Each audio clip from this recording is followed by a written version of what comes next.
Hello Yu-Gi-Oh players and welcome to Yu-Gi-Oh! And Business Casual. I'm your host, the RJB0. So it is Techs and Decks week, which means that I'm excluding my content, tech discussions, and deck bro files, which means that, did I just say deck bro files? So apparently profiles aren't good enough. Gotta do bro files. I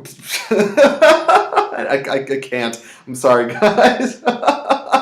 Anyway, tech discussions and deck profiles. I figured I would start off with a tech discussion. This is one of my favorites that I have in the lineup for you this week. It is a card that escaped my sphere of knowledge quite spectacularly for a very long time until very recently. It was pointed out to me and I read it and I thought, holy nuts, this card is useful. You guys probably already guessed what it is by the title of this video. The card is Magic Deflector. I know I hadn't heard of it either until very recently. What it is a normal trap card that says, and I quote, "For the rest of this turn, negate all equip, field, continuous, and quick play spell card effects on the field." Yeah! Which means that, yeah, we basically trap stun every spell card your opponent has except normal and I suppose ritual spell cards until the end of the turn. Which is pretty amazing. Now, there is a large bulk of normal spell cards in the game, which that's fair. However, this format, the majority of spell cards that we have to worry about fall under categories that are covered by Magic Deflector. Let's get down to a couple of examples of how you can use this both defensively and offensively. Let's take the Bujin matchup. The Bujin matchup is my favorite for this guy. This card blocks, let's see, Tanky. It blocks Kaiser Coliseum. It blocks Lance, and it blocks MST, which are pretty much all of the cards that protect Bujins from bad hands and protect them from your plays, which means that your opponent goes for the Tanky, you Magic Deflector them. And then, once you've Magic Deflected that Tanky, if they want to try and go for another Bujin, they have to know that they cannot Lance their Bujin monster.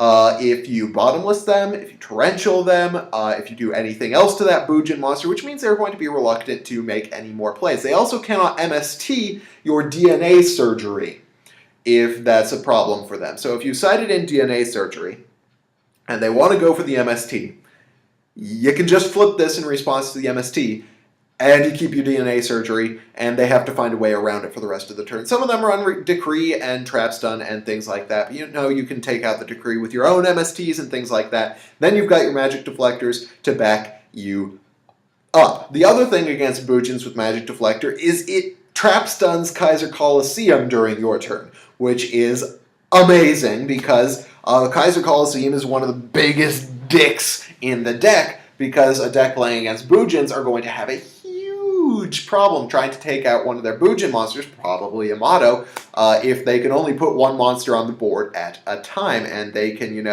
Turtle or Lance or Hare, any defensive back row you might use to try and get rid of that monster. But if you can trap stun their Kaiser Coliseum for the turn, deflect the Kaiser Coliseum for a turn, then you can make your plays, no fear Shakespeare tile, take out that Yamato, and then you can just be like, fine, you can have your Kaiser Coliseum now because now you've made your plays. Which brings me into the Noble Knight matchup, because this card is even more amazing against the Noble Knight matchup. So say they put that Sacred Arcturus on the board along with their Destiny, their Excalibur, and their Gwenifar, and their Kaiser Coliseum. That's a problem, unless you have this card, because this card negates their Destiny, their Excalibur, their Gwenifar, and their Kaiser Coliseum, which means you can take out each and every one of them during your turn, which is pretty damn spectacular if you ask me. It also means that you can block the effect of, say, you use a Madro or your opponent goes Madro Destiny to try and get the boars from the deck. If you hit the Magic Deflector button in response to the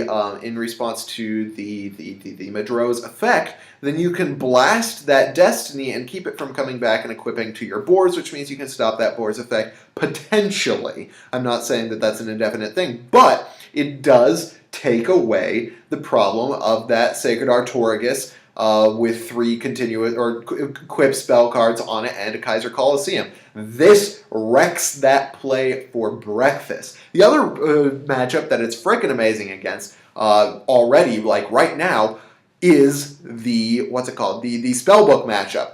Because the problem cards for that deck are, let's see, Wisdom is a problem card, Fate is a problem card, Tower is a problem card, and those are all cards that are covered by Magic Deflector.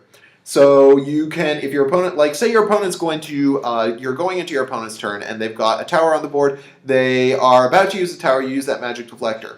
Now they have to worry about making one of their big plays because they can't just Wisdom their monster, they can't MST your back row, and they cannot, I was thinking of something else. Anyway, guys get the idea. They have to be really careful about their plays, which means they may not be as willing to do things that turn. You can still Fiendish Chain their Blue Boy and stop their combos from going through, and they can't Wisdom, they can't MST. If they go for Priestess, you can Bottomless the Priestess, and you won't have an issue. This is also really good against Fire Fist, because when they go for that tanky, you basically block their plays for a turn. All they can put on the board is like a bear, and you can Bottomless that bear because they can't Lance it. So this card is freaking amazing. It's also good against the artifact matchup. Not because it blocks the artifacts, but because it blocks the triggers for the artifacts. Things like Double Cyclone, Artifact Movement, all blocked by this very card. So I'm sure there are a vast number of other uses for this card. It's just freaking amazing, and I've been keeping it in my side deck for a long time. Oh, well, it's also good against Madolches because it takes out Ticket and Chateau. Once again, just hells of plays with this card. I am absolutely loving it. I hope you guys liked this video. If you did, hit that thumbs up button. If you didn't, let me know why in the comment section below. And of course, subscribe for more decks discussion, analysis, and general Yu-Gi-Oh! Shenanigans. Meanwhile, thank you guys for watching Yu-Gi-Oh! and Business Casual. I'm your host, the RJB0, and I got a jet. See you guys.